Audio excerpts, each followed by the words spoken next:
Perfection is never easy. But after more than 160 years, you get the hang of it. That calls for a Carlsberg. Carlsbergs mission er at skabe værdifulde oplevelser for kunder og forbrugere.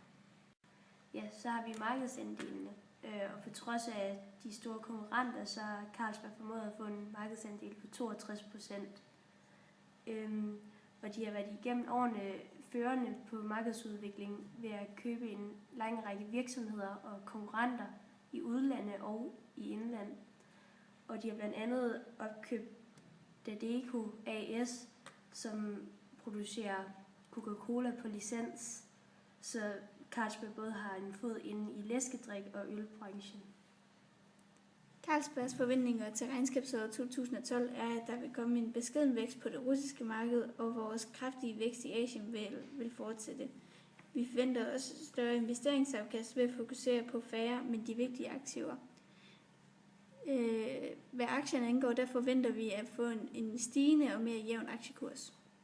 Så synes jeg også, at man sagtens kan forvente i fremtiden, at der kommer færre afgifter og lavere skatter. Det kan da ikke være længe før hende Thorning bliver væltet af pinden, når man får en reel politiker ved ordet. Markedsudviklingen i Danmark. Som I kan se her, så drikker danskerne færre og færre øl.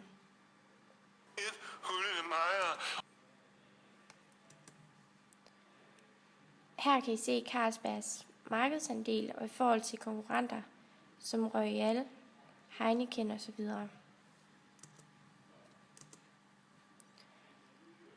Konklusionen er, at salget er faldet med 19,8%, og at Carlsbergs markedsandel er faldet med 2,2%.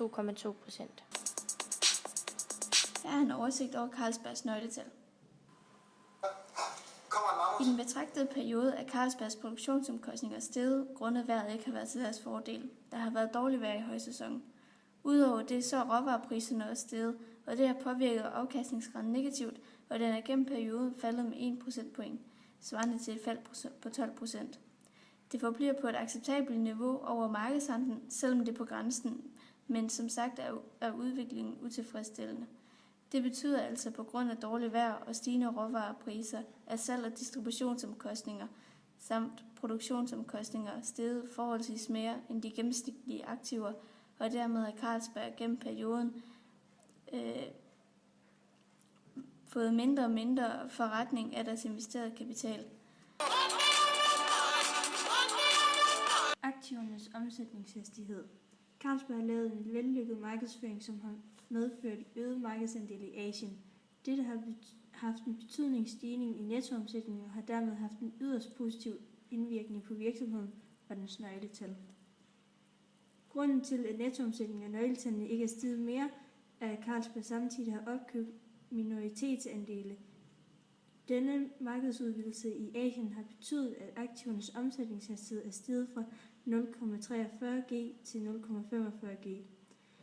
Dette niveau er relativt lavt, men stigningen er positiv. I 2012, hvor aktivernes omsætningshastighed er 0,45G, vil det sige, at for hver af Carlsbergs investerede kroner opnår de en omsætning på 0,45 kroner. Niveauet er ret lavt, men det kan hænge sammen med, at Carlsberg er en produktionsvirksomhed med mange maskiner og bygninger, altså flere aktiver end service- og handelsvirksomheder.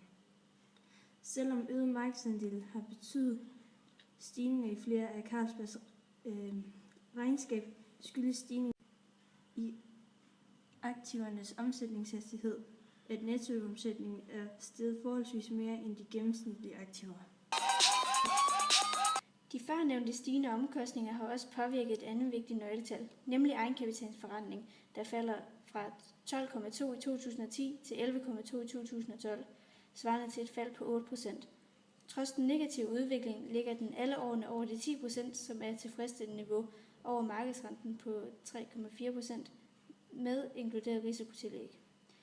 Egenkapitalsforrentningen viser, hvad ejerne får i afkastning af deres indtjening, og da den gennem alle årene er større end afkastningsgraden, viser den, at Carlsberg har tjent penge på at arbejde med gæld. Faldet i egenkapitalsforretning skyldes, at den gennemsnitlige egenkapital er steget forholdsvis mere end resultatet før skat. Likviditetsgraden er steget fra 182,8 i 2010 til 190,6 i 2011. Fra året 2011 til 12 falder den så igen til 90,2. Det skyldes opkøbet af minoritetsinteresser. Likviditetsgraden ligger på et tilfredsstillende niveau, da den blot skal være over 100, og det betyder, at Carlsberg har højere værdi, end de har kortfristet gæld. Den skal gerne ligge på 150, fordi så har virksomheden 50% større værdi end kortfristet gæld, men det må heller ikke være alt for høj. Derfor er det godt, at Carlsberg har investeret i minoritetsinteresser. Carlsbergs soliditetsgrad ser også fin ud. Den ligger gennem alle årene på et tilfredsstillende niveau, der på omkring 30-40%. Jo større soliditetsgraden er, jo længere tid går der, før långiverne begynder at lide tab. Så den gode soliditetsgrad gør, at risikoen er lille for aktionærerne, og den lille risiko medfører, at de problemfrit kan optage nye lån. I England og Rusland er der gjort en stor indsats for at mindske alkoholforbruget ved at sætte afgifterne op, og derfor koster en øl nu 30% mere end før. Det har derfor svækket salget for Carlsberg og påvirket overskudsgraden og indtjeningsevnen negativt. Dette politiske indgreb medfører, at overskudsgraden falder med 2,9 procentpoint, svarende til 15%, og at Carlsberg får sværere ved at tilpasse deres omsætning til deres indtjening. I 2010, hvor overskudsgraden er størst, ligger den på 18,9, og det vil sige, at for hver 100 kroner Carlsberg omsætter, tjener de 18,9 kroner. Heldigvis er disse regler lempet igen, hvilket også ses på nøgletallene fra 2011 og 2012. Carlsbergs B-aktie er en defensiv aktie, det vil sige, at konjunkturændringer ikke har særlig stor indflydelse på, hvorvidt man køber Carlsbergs produkter eller ej. Gennem den sidste måned, der kan vi se, at aktien den er faldet rigtig meget, og det sker samtidig med urolighederne i Ukraine og den højspændte situation mellem Rusland, EU og USA. Rusland er Carlsbergs største marked, og disse uroligheder kan ikke undgå at påvirke dem en smule. Samtidig har der været nogle problemer med Carlsbergs nye IT-platform, som betyder, at virksomheder ikke længere har modtaget deres leverancer til tiden. Dog kan vi ved at sammenligne denne aktie med Novo Nordisk og GN Store Nord, som alle er defensive aktier, men alligevel vidt forskellige virksomheder, se nogle generelle tendenser for udviklingen. Derfor kan vi konkludere, at det ikke er noget enkelt i de enkelte virksomheder, men derimod nogle tendenser i samfundet, som har påvirket dem alle. Dog konkluderer vi, at dette fald i udviklingen kun er kortvarigt, og at aktien vil stige igen og blive mere jævn. Lavet af Sofie Mikkelsen, Camilla Juhl Frederiksen, Ida Mikkelsen, Rikke Yde Nielsen og Lærke Måger.